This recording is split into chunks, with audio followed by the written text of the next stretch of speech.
The views and opinions of this broadcast do not reflect the views and opinions of Armed Media, New Productions and its affiliates. Enjoy the show. No!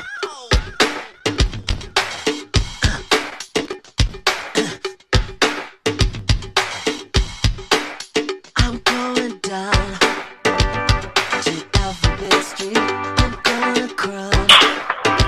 It is such an effing day for the F word.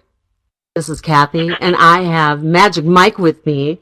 And our magic is Flint, fight, what the heck. Right, Myke? How you doing?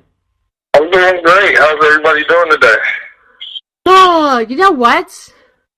I think we're okay. It's the end of the day, and it's been a effing day. What in the world? We might have lost our guests for tonight, so I apologize. We had some miscommunications. Hopefully they will call back. So just know that. But we're going to talk about some F things. First of all, the first F word that I want to talk about with you right now, Myke, is fast. Tell me what you're doing. Right now, this is kind of one of the things I've been doing since the start of the year, which is it's kind of where I take a week out of every month.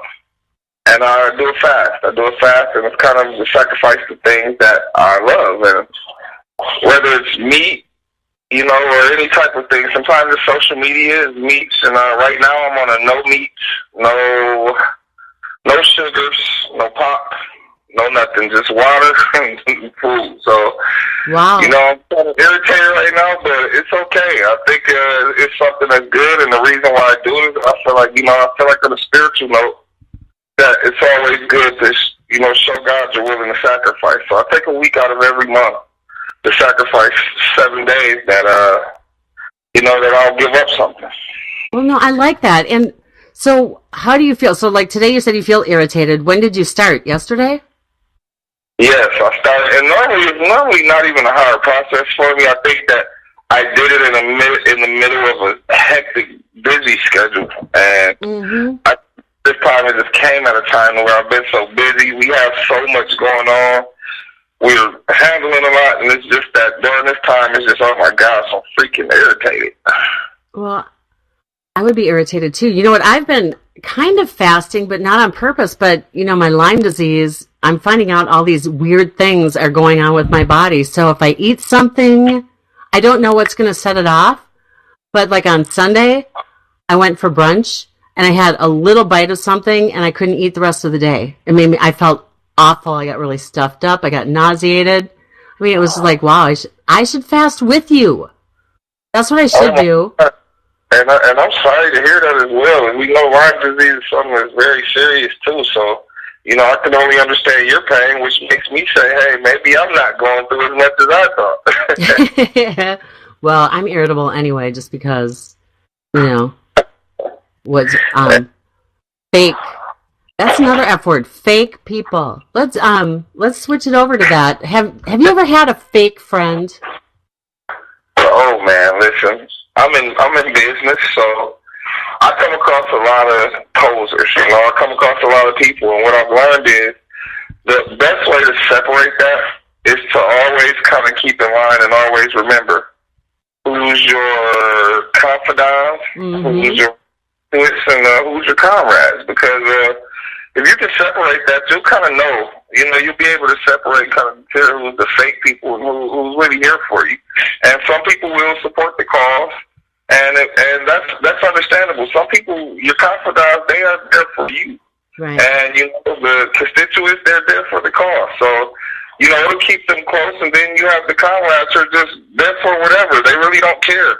And so that's where you kind of run into that problem when you can't separate the three of them. And that's definitely a situation that I experience a lot, and trust me, it's a headache sometimes, but it's best to, know the people who have your back and who are supporting you no matter what. I think what's the hardest is when you feel you have a really good friend. Like, for example, I had somebody that I'd known since junior high, and she came back into my life, and we did everything together, and And then I think, like, when a friend betrays you, it's worse than a lover. You know, like, Yeah. it's like, oh my gosh. I mean, because it's a total different level of trust. And Yes.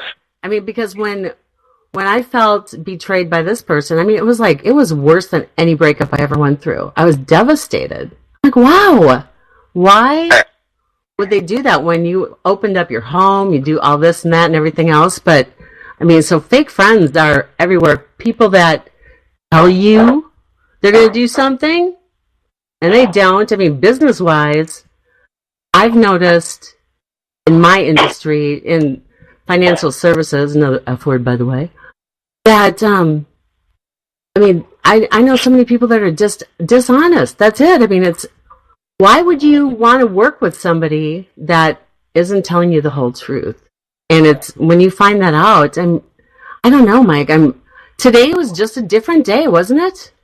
I know, right? And it's crazy because we're on this call, and I mean, if a lot of people don't understand, me and Cathy have a lot of business together. Mm-hmm. We do. And we go through a ton of people that we deal with. We deal with a lot of people, and we're back and forth here, conversation here, and a lot of times, you know, we get caught up in the middle of what we're dealing with, and I can totally understand in that situation, you know, how things come about. But I've also learned, too, that the best thing you can do, and I was taught this early, and my father told me, don't put expectations on people. Right. And he said, when you put expectations on people, you're almost giving them the opportunity to fail you. So one thing I've learned during that situation is if I don't place an expectation on you, and I learn to deal with you with a certain, you know, just a certain amount of understanding, I'll learn to deal with you on the terms I can deal with you on. And a lot of people even break that code. They'll break that.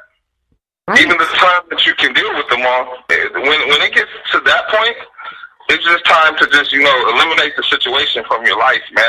I'm a person that, like I said, I'm on a fast, and I kind of consider myself a very spiritual person. So the energy that people bring into your life, you kind of get a feel for it now that I'm a little older. I know to just separate myself from it, period.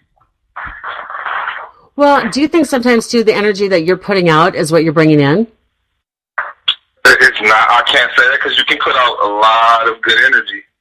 You can put out a lot of positive energy, and it won't. Sometimes you won't see it in return, and sometimes you do. And what happens is we run into a lot of people, and what happens is those people. Everyone doesn't have, you know, your heart. They may not have your heart. They may not have the spirit you carry, but they like to be around it. But that doesn't necessarily mean that they're going to carry the same spirit you have, same energy you have. And we just got to learn to separate it and to, you know, eliminate it out of your mind, your body, and your soul. Exactly. Well, and I mean, I've noticed that, hey, actually, Antoine just messaged me. Do you want to call him? Let me see. Do you want to message him? But anyway, what I've noticed is when you do good things for people, I mean, sometimes you feel like nothing good is happening, but actually when you least expect it, that's when it's coming back to you. Because I've noticed, you know, several times when I'm like, wow, I gave. Where's, not that I give to receive, but you kind of go, hello?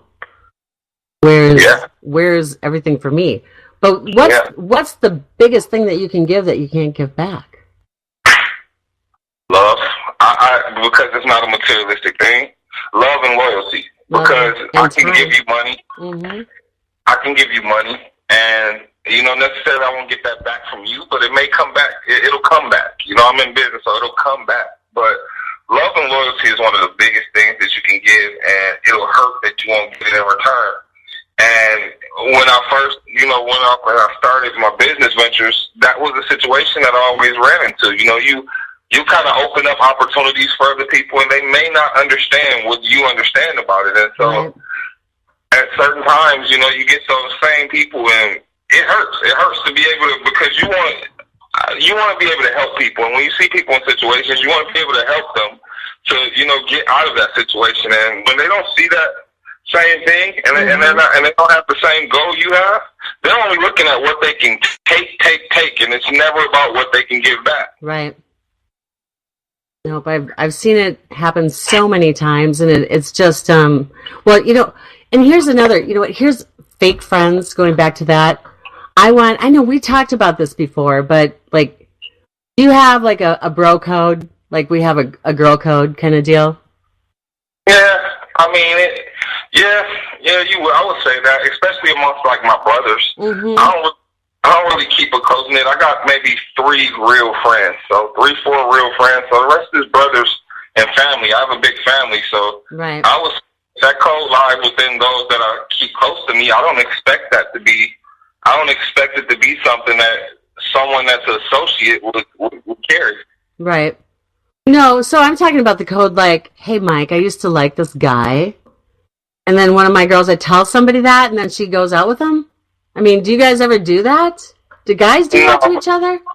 No, we stand on our morals.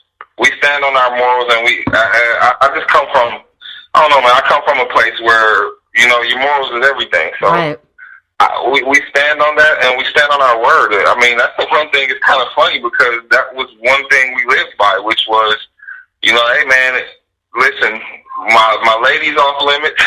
Right. I talked to a woman before; she's off limits. I mean, and that's something that we live by, and that's just to keep from bumping heads with someone. And we're in a generation that none of that matters anymore. Like no one cares. No, it's honest. What are we teaching our kids? It's scary because they watch what we do, and we don't even know that they're watching. Yeah. So that becomes scary. Well, especially in, you know, when you're raising young men, I mean, teaching them, I mean, if they see their dad teaching mom or somebody else just with disrespect, I mean, that's what they're going to think is okay. So then the cycle never stops. Yeah. And I mean, it's a live and learn situation. So, and that's one thing I'm learning, to base myself around people that understand this, that has the same understanding, or maybe moved by the same morals I'm moved by, and that's why we keep a close knit. It's a tight circle within the business partners, because it's kind of hard to find. Everyone wants to do. At the end of the day, everyone kind of carries their own interior motive. Right.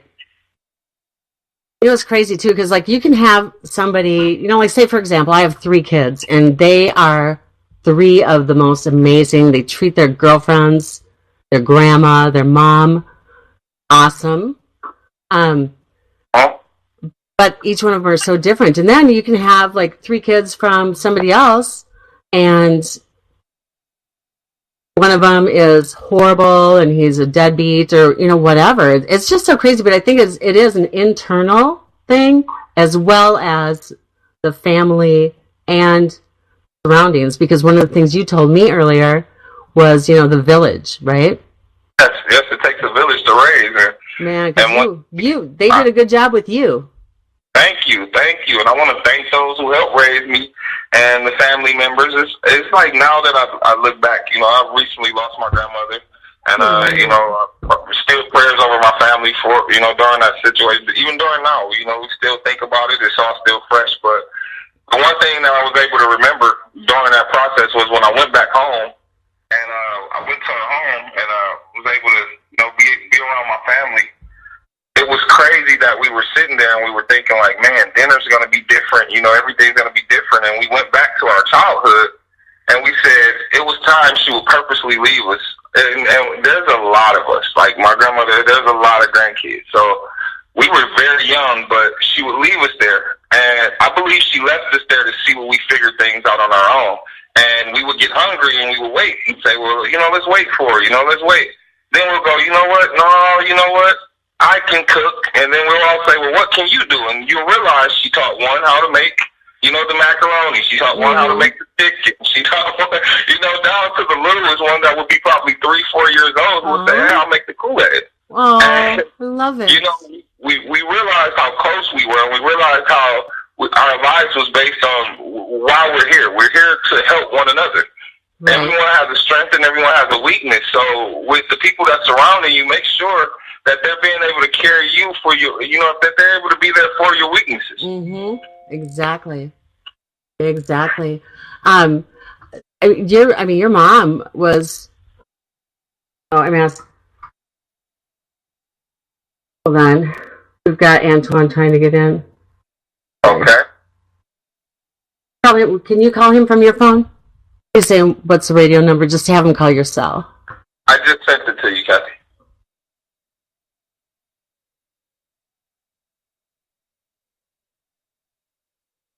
All right, hold on one second.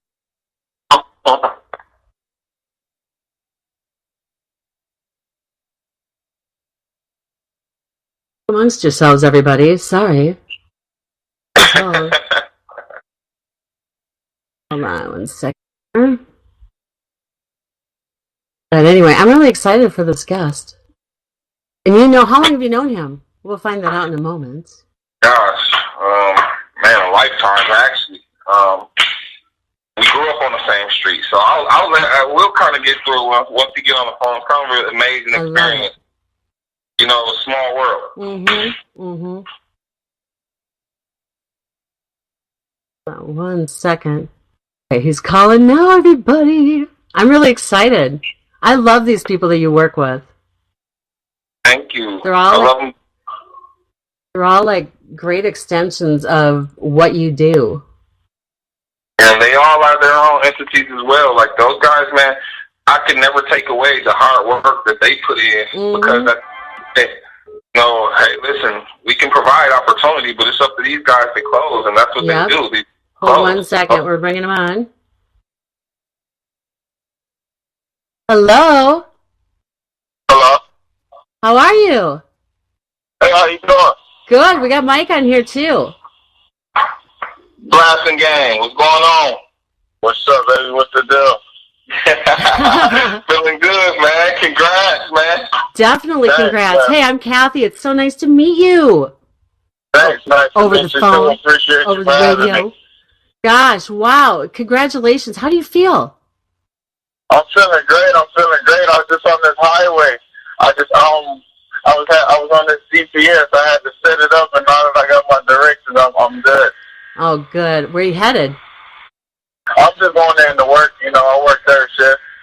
What do you do for third shift? Well, I do shipping and receiving. I do factory work for one of the biggest rotor companies in the world. Ooh, wow. Okay.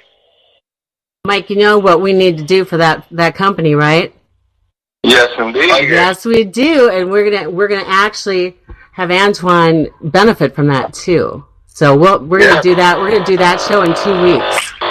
But Antoine, I want to hear about how you and Myke know each other. So I'm gonna let you guys. Up a little. Can you hear us now? Yeah, it's breaking up. Is that better? Yeah, okay. I don't know what happened there. But I want to hear you two talk about how you know each other, how this all started. I want to hear about this beautiful fiance of yours. But wow. You two are like the it couple for sure. Well, it's kind of a crazy situation, Cathy, because me and Antoine, it's funny because I was starting up Truly Grand. Well, at this time, Truly Grand was already gone.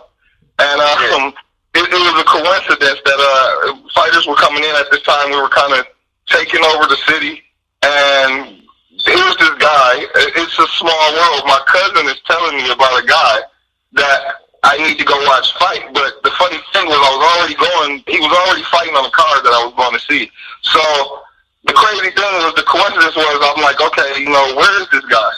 She pointed down the street. What? Right down the street. Well, did you guys go to school together or what? Yeah, me and his brother were actually good friends. Me and his brother Kelly was actually good friends. So me and Kelly grew up together, and Antoine, I knew Antoine. He's a little bit younger than me, but I knew Antoine as well. But the crazy coincidence was, when he pulled up, I was already going to go watch him fight. So it kind of killed two birds with one stone. And we sat in the car. I'll never forget it. We sat in the car and we talked. And he was just like, I want to do this. I want to, Let's do this together. And I looked at it, and it's so crazy because I look back at that now, and I look at where he's at right now. Where he's at. And he's excelled so much that I can just remember him trying to figure it out. To look at him now and just look at the personality, look at the character he's created, look at the fighter he became. And it was just amazing to me that all of this was all on the same street. That's crazy. Well, and how long ago was that?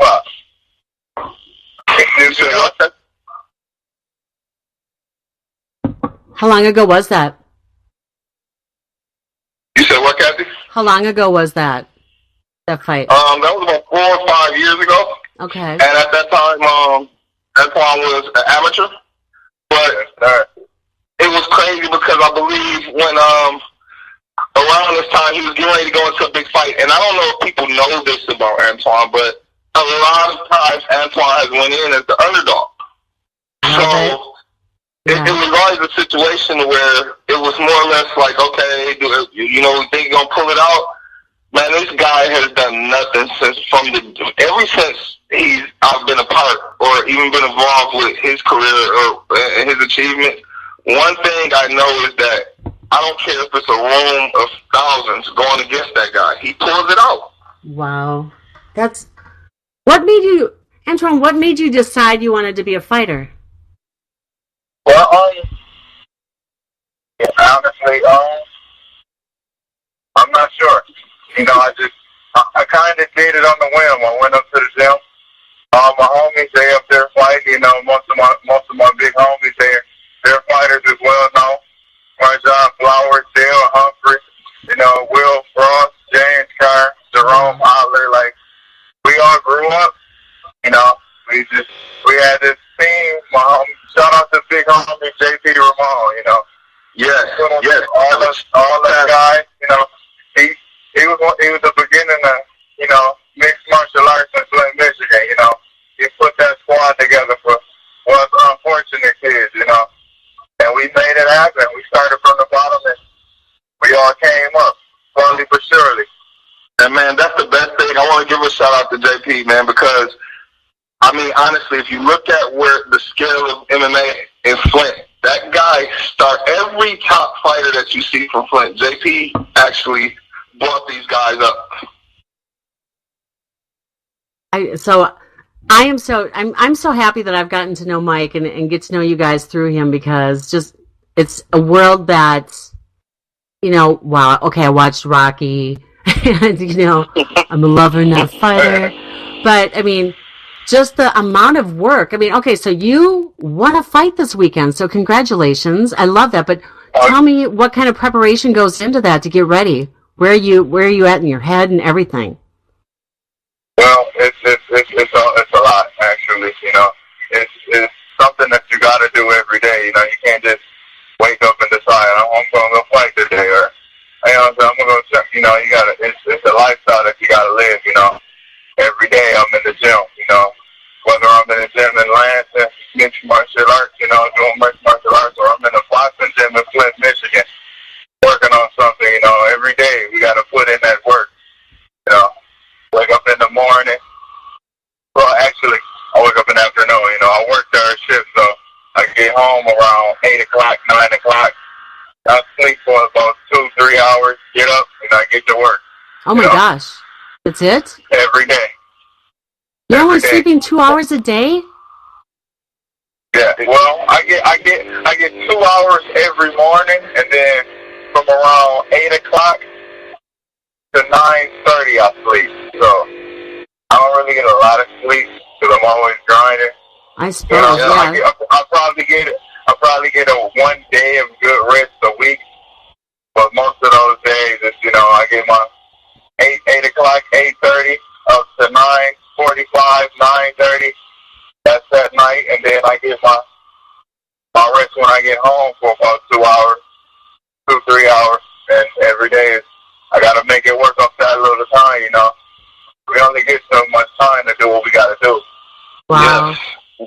Well, and time is the one thing. That's the one thing we can never get back. And if you're making the most of every bit of the time that you have and you're feeling good, Why not? Oh, I feel amazing. I'm getting tired. You should, man. I was sitting back. Saturday was the craziest night because I was sitting back. I had the Bronner fights going. I'm watching Brian's fight, so I'm yelling at the TV and I'm yelling at the phone. So I want to give a shout out. I want to give a shout out to D-Lee. Give a shout out to D-Lee, Detroit MMA TV, because if it wasn't for D-Lee, I wouldn't have been able to have access to see that. And normally I go home and, man, my schedule's been so hectic I couldn't make it home for the fights, but I was screaming, and I don't think nobody knew what I was screaming at, because I was screaming at the phone and I was screaming at the TV. So, you know, you just got to know, man, it's a blessing. Like, I'm not going to lie, it's a blessing to even be a part of these guys' because, I mean, man, Blast, it would take for you to witness it. And this is why I always say, I think more that now we're getting more in MMA is becoming such a, popular sport that I think people need to get more into the inside to see the preparation. Don't just watch the fight. Watch these fighters the week before. Watch these guys, because if you don't realize the preparation, then you won't understand why fight night is the way it is and why, one shot can change your life. Right. Well, can we do a show on that or something? Can we do a show, Myke? Yes. Why don't we? I mean, it's, follow the fighters. I mean, it's like, because it's fight life. It's not fight night, really. I mean, right. And that's what we're looking to within the next, starting around June, July. We're going to start doing that. We're going to start doing a lead up to the fights, which will be the promo that will be leading up to the fights, which would actually the preparation of filming these guys the week before, so that you can get inside look into these guys' lives outside. It's so much that goes on, so you have to realize they have to balance so much to walk into that cage, and that's the one thing I commend Blas. I'm telling you, he is the true story of the underdog.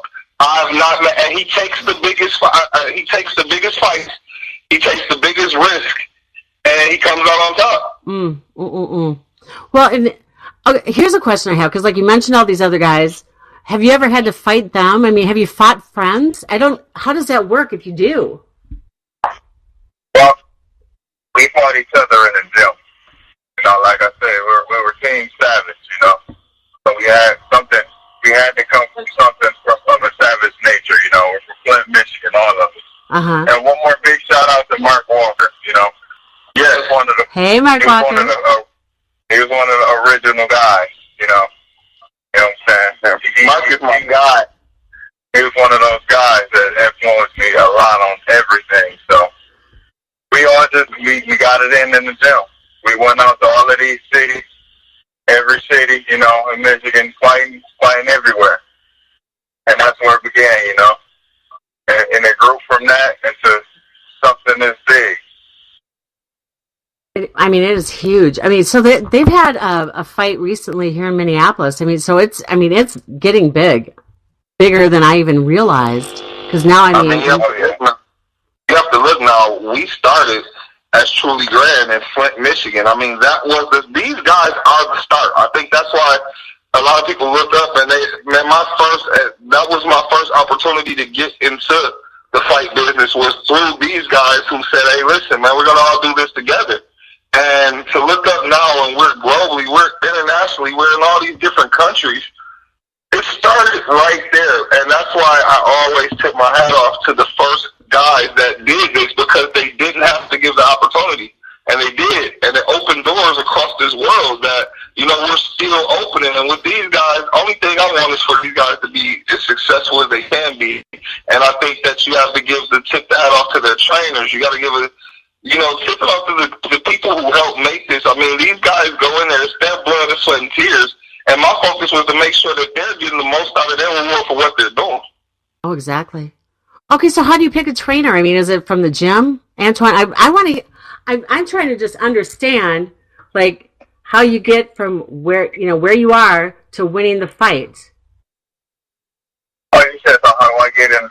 What was the question again, Mel? Well, how do you start it out? How do you start it out from where you were to winning the fight on the weekend? Training. She's speaking about training.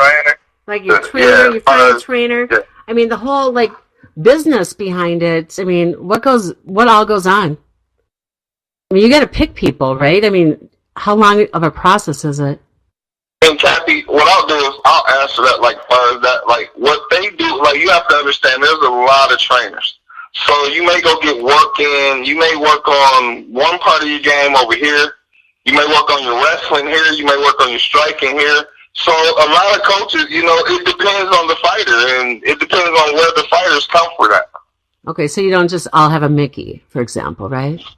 No, everyone can just have a good cheat nose, and that's one thing about the sport that actually is grown to the point to where you have to understand that these guys, they may deal with multiple trainers. I mean, and the best thing about the MMA world that people don't see, they see the fight, but they don't realize how much these guys actually know each other. A lot of these guys work with each other prior. They saw or worked with each other prior to fight night. Well, see, and that's why I think it would be hard, because if you're friends, how do you beat the crap out of them? And then friends basketball. What? Friends play basketball together, but come game day, you got to separate that. That's the business. I mean, I've got some friends that I would like to take down. Trust me. At the end of the day, it's just business at this point in the career. Some guys do know each other. Some guys train with each other. Like a lot of people cross train together. Okay. Like I'll give you an example. I at the gym at the fight that I just had, I fought a guy out of a gym that I cross trained with multiple times in the past. But when it comes down to matchmaking and promotion, throwing shows, it's all the business. And yes, you gotta match the fighters up. Right. And once you are matched up, it's his job to beat me. My job to beat him. Uh-huh. At the end of the day, and the best part about this is that, Cathy, at the end of this, these guys give each other the utmost respect. Now, you might see a lot of, there's a lot of things that go on behind closed doors, and it's just like any other sport. But the thing about it is, man, the well-being of another fighter is just like, that's the shocking part. If people actually saw what goes on behind those curtains, in those locker rooms, fight night. I mean, we just had a situation with the guy with Darrough Humphrey and Flint, where a guy hit blast. You remember that? Where the guy didn't fight. Oh, he got scared, didn't he? He didn't want to go in. Yeah.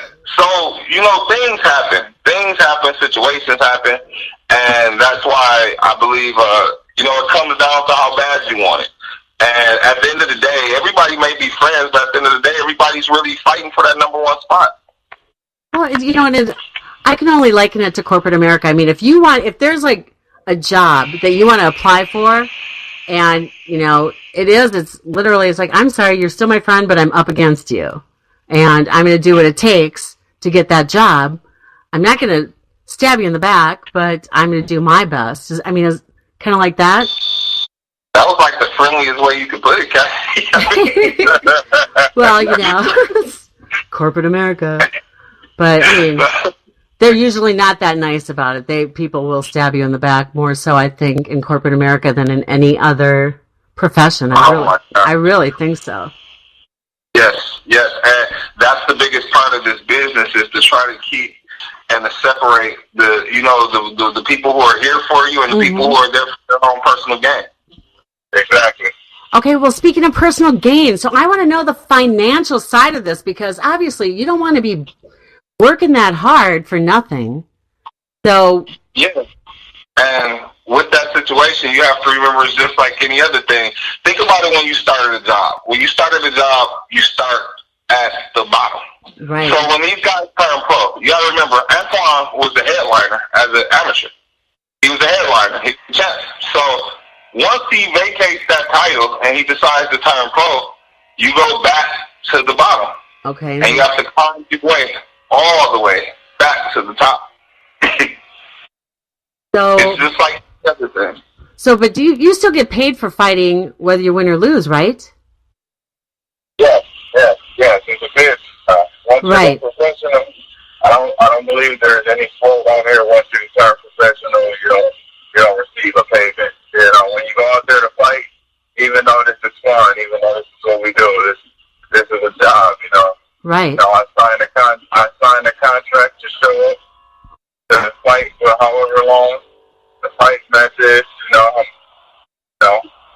sometimes most of the time, they do show cars, and they do the wins on it.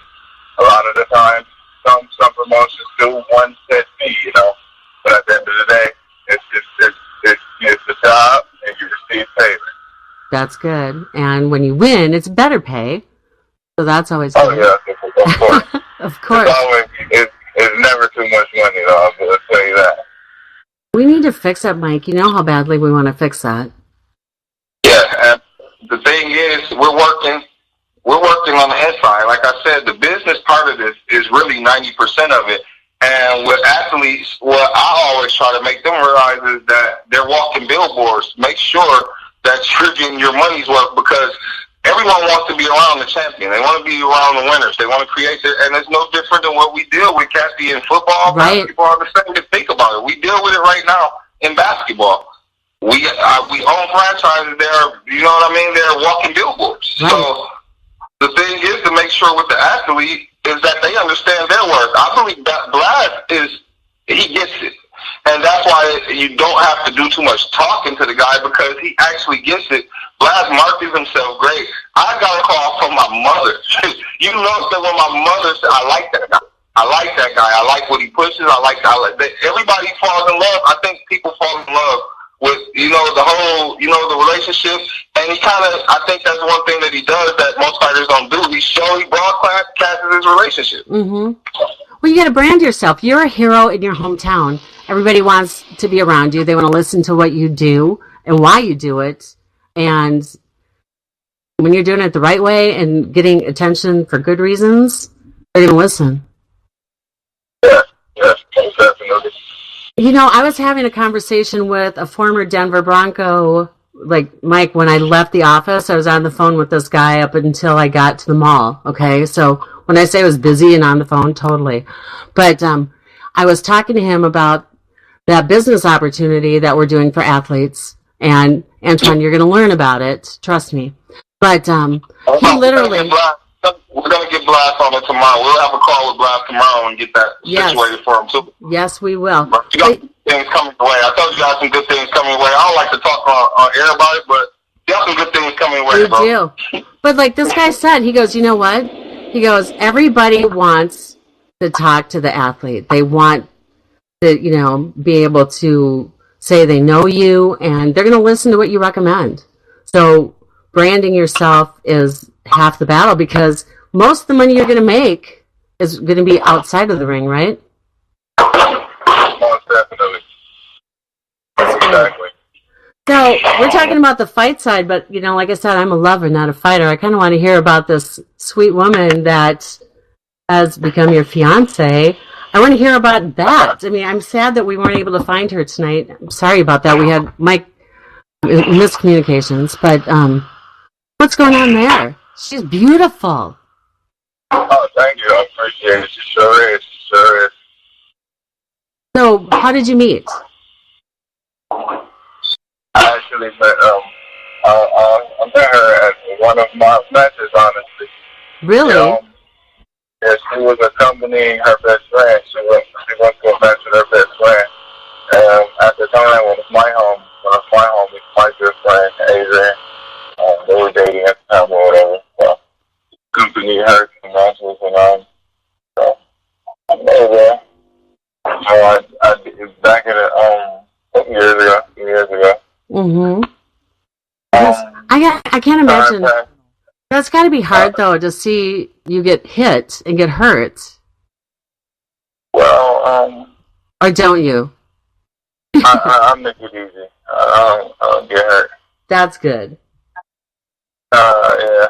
I'll make it easy. I try my best not to take it like that. Right. And, I met her in a match. Time went on, I started working with her, doing fitness, Mm-hmm. Like doing personal workouts and stuff like that, and relationship grew from there, I love that. So what does she do? What does she do? What does she do for a living? Oh, she's in school now. Okay. She's a sign model. Okay. She's a sign model to a couple of agencies, you know. And she's also in school. And she works in the self-administration. Okay. I'm trying not to pull all her stuff out like that, but, you know. Okay, so It is what it is. when's the wedding? When is the wedding? The wedding will be early next year. Okay. Well, okay, so Myke, you there? Yeah, I'm here. Okay. So financially, so we're talking about getting married, getting started. Do either of you have kids already? Excuse me, what was that? Do either of you have children yet already? No. Okay, I love this. Myke, oh my gosh, we get to work with them and build everything up the right way, the way we want. Right, Myke? Yes, indeed. On the financial side of things, because Antoine, one of the things that Myke and I have talked about a lot is, you know, financial literacy. And we would love to work with you guys to help, you know, talk to other fighters, other athletes on the importance of working towards your future, because that's what you guys are getting ready to do. But literally having a plan in place for the rest of your life. I mean, so stay tuned. Yeah, we're going to get on a call with you tomorrow because we have some really great things that we want to talk to you about for sure. God, that's so exciting. Okay. So now, when is your next fight? My next fight, I would love to be fighting in June or January. I'm trying to knock those. I'm waiting. I got a couple options, you know. I'm trying to pick a date between June, July, and August. No, I'm just trying to stay busy. Okay, so you sleep a few hours a day. What else do you do? I mean, you're doing all of that. I mean, what do you do? I mean, is that what you do for fun? I mean, what do you go do? What are your hobbies? What are my hobbies? Besides that, I mean, I don't know what you'd have time to do. Actually, I'll just give it to you straight, you know. Mixed martial arts is my hobby. I just happen to get paid for it.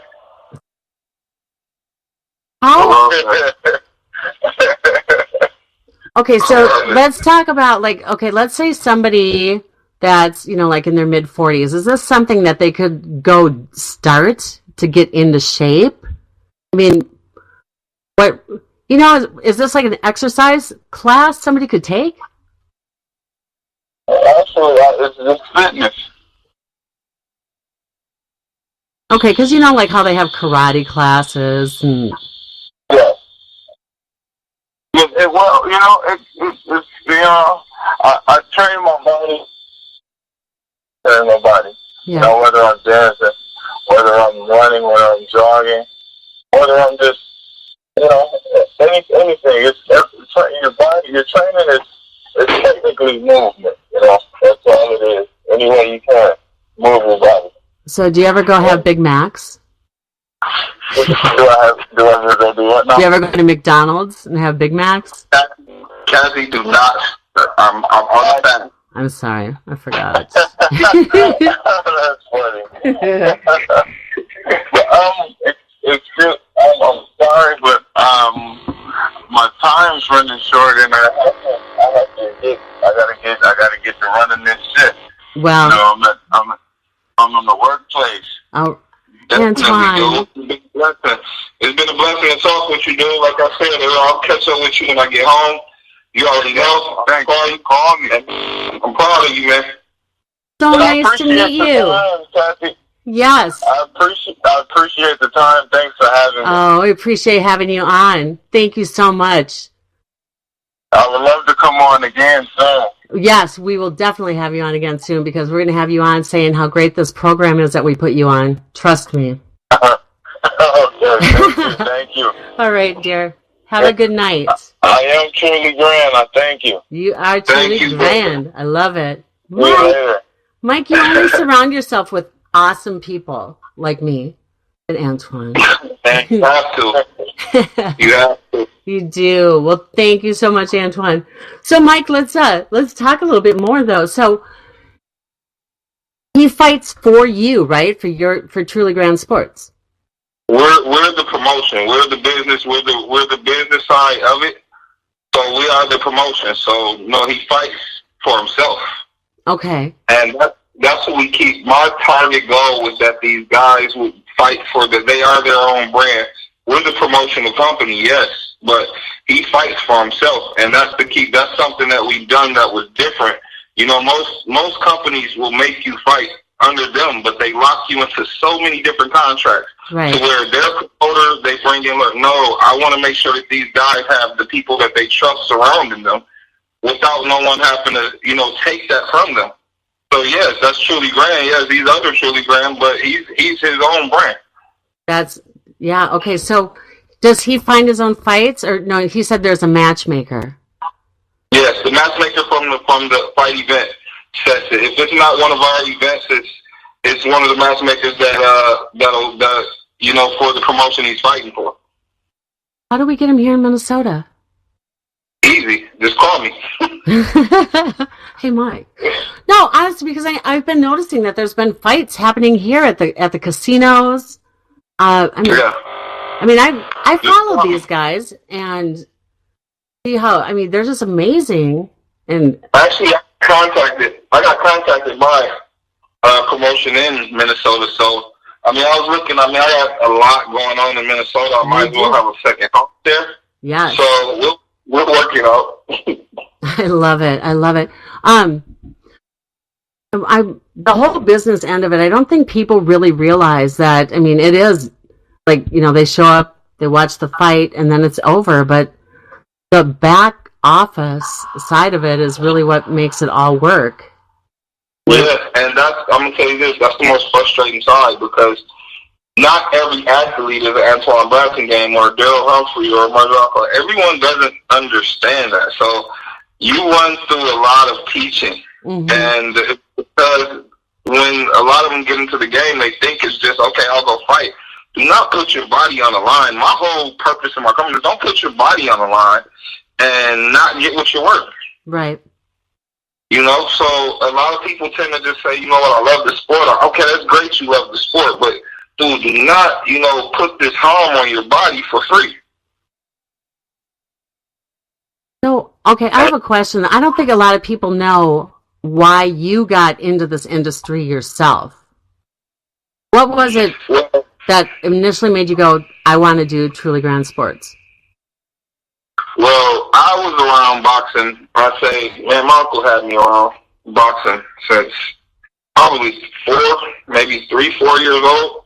Actually, my whole life. Let me just put it like that. My whole life. Because he was boxing long before I was even born.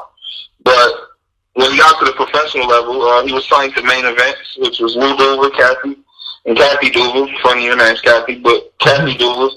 And I was just around the business side. I was around the business side of this. And me being the kid I was always so captured by the business side of it that you kind of look at all ends of it. So when you see somebody you love, to me, my uncle was my hero. So right. When you see somebody you love go through contract issues and you see how it affects the home and you see, the aftermath of those situations and you're kind of growing up into this stuff, you kind of want to, you key in on those type of situations. And that was one of the major things I saw. I got tired of seeing, athletes, cheated. And I had a good understanding of the business. I had a good understanding of the contracts. I had a good understanding of marketing.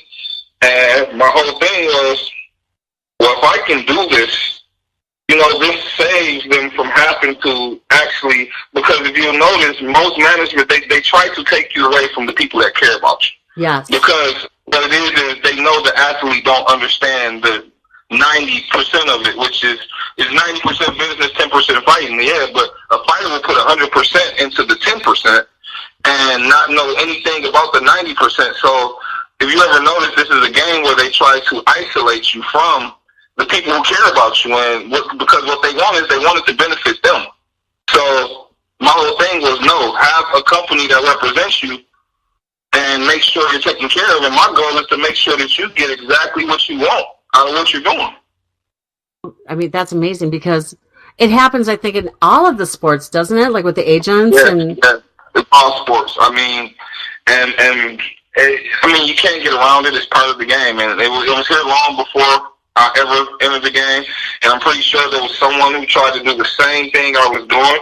Mm-hmm. And I believe it just comes to, man, I had faith in what I was doing, and I believed in the athletes. And the thing is, you have to care for the people you deal with. And I'm a person that naturally cares for anyone that I'm working with. So I don't want to see you take the risk and you not receive the reward. Right. And they give that same love to you back. So in return, I get the same loyalty and commitment from all of my fighters. I mean, literally, like, I don't know if you paid attention, but during the fights, I had crews who stopped in the house. Crews came in and with a promoter, came into my house with the promoter. So I'm trying to watch a Blast fight. I'm trying to watch the fights on TV. And then I'm talking to a promoter about crews, and then Desiree calls. Oh, my gosh. I want Desiree on the show. I really want to talk to her. I love her. She cracks me up. She has got more fight in her and feisty and feminine. Yeah. Man. I'm going to tell you this. Desiree takes no crap. And as a female fighter, I believe that, she was just built like that. And the thing with Desiree that makes her unique is Desiree has she really understands the business. Like, Desiree does not want to get cheated out of a cent, out of a dime. No, and I love that. And she grew up at Fort Benning. She's a military brat. So I had, some conversations with her, and I mean, she's very, I love that. I mean, she's out there, she's fighting, doing what she loves, and she doesn't take shit from anybody. Yeah, and the thing that I love about her is that Desiree will call, and she'll say, well, you know what? I want to do this shit. She has an exit. Like, she already knows how many years she wants to do this, what she wants to do after, and what she wants to do inside her career. And it's a lot of it, Desiree calls more about business than the actual fight. That's right. That's right. Yeah, so our whole business strategy that we're working on, Myke, fits in with all the people that are like-minded like that. I mean, that's just, she's cool. She's really cool. Yes, I definitely got nothing but the utmost respect for Desiree. And I just, Desiree's climbing up. She's kind of starting to realize how the business works, and she's starting to, realize because, everybody come in just wanting to fight. Right. And you don't know what a person's battling outside of, outside of the ring. So you don't know what they're fighting for. And so 9 times out of 10, when you watch a boxer or you watch an MMA guy, you have to really go into the mind of that fighter to say, what are they fighting for? Some people are really fighting for their lives. They're fighting for their livelihood. Right. And so you have to make sure they're reaping the rewards so that they can take care of their children and their children's children. And I've seen it happen so much, and where people make so much money and leave this sport with nothing but injuries. No. Isn't it funny? Because you and I are usually so giggly. I know, right? Right? I know, right? This is how you can tell. I know. This was our long day. Really long day, because we're a couple of the funniest people I know. And we're usually laughing our butts off. And you're crabby. I'm tired. I'm just like, what the heck? A gallon of water. I'm over here drinking just a gallon of water, and I'm just going through our whole day. And I mean, the crazy thing about it is that tomorrow's a new day, and we have another busy day. And I know, and it's like, seriously, it can't get any. I mean, we could be going 24 hours and still not be done with all the people that we want to talk to. Yeah, we're never done. We're never done. There's always meeting. There's always a conference call. There's always a flight that you have to go out and do this and do that. And I mean, I'm grateful. I'm grateful for it, but sometimes I think people don't realize the wear and tear it takes on your body, the wear and tear it takes on your mind.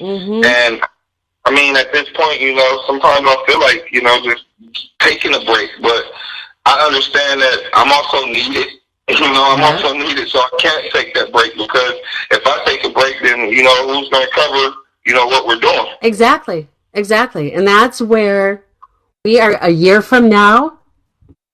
We're going to be going, yep. Look where we are now. We're in the, we could be on some island somewhere. Yes, we'll definitely be on the island somewhere, and Yes, we you'll will. find out why. Huh. You'll find out why after May 1st. Mm-hmm. But we'll be on the island somewhere annually. Yes. And we'll leave it up to you guys, for May 1st. And this, just doing this, man, we're working. Yes. We're going to have some We really deserve good things. Oh my gosh. I'm so excited for this. And there is a 4-lettered F word that we'll be able to announce after May 1st. Yes. So we can say it, and we can even say the other F word on here, because you know what I noticed? And I got to ask about this, but it says explicit content on this show. You know what? Do they read our minds or what? Because our minds are pretty explicit. Yes. I never thought to ask Joe. I know.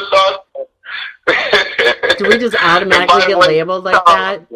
Because oh my gosh, Tipper Gore. She's the one that put those labels on all those albums. So thanks a lot, Tipper, for making people think that we're nasty. Because maybe we really are. We're just not going to tell anybody. I'm just thankful that we have these opportunities, and I'm grateful that there's somewhere where we can, advertise what we're doing, promote what we're doing. Exactly. And I'm just thankful for Armed Global Radio, man. I love Joe, man. I feel like he's always, left a door open for us. And I'm just thankful that he always allows me to come in and promote what we have going on, especially on this show. Exactly. And Joe and Jim and everybody else that's on Armed Radio and iHeartRadio, we are so fortunate to be able to have it. I mean, they are really one of the best ones out there. So many countries, a lot of military people are listening, and we're having a bad connection. But you know what? It's the end of the show. It's the end of the F word, Myke. And so now you can get through this effing day and go to sleep. Yeah. All right. Oh, and that's not going to happen. But yes, I'm thankful for everyone who tuned in. And last minute things, I want to give a shout out to my home city, Flint, Michigan. Yep. Everyone who's doing everything they're doing there. I want to give a shout out to Pooh Diddy Medical. Pooh Diddy, yay! All right.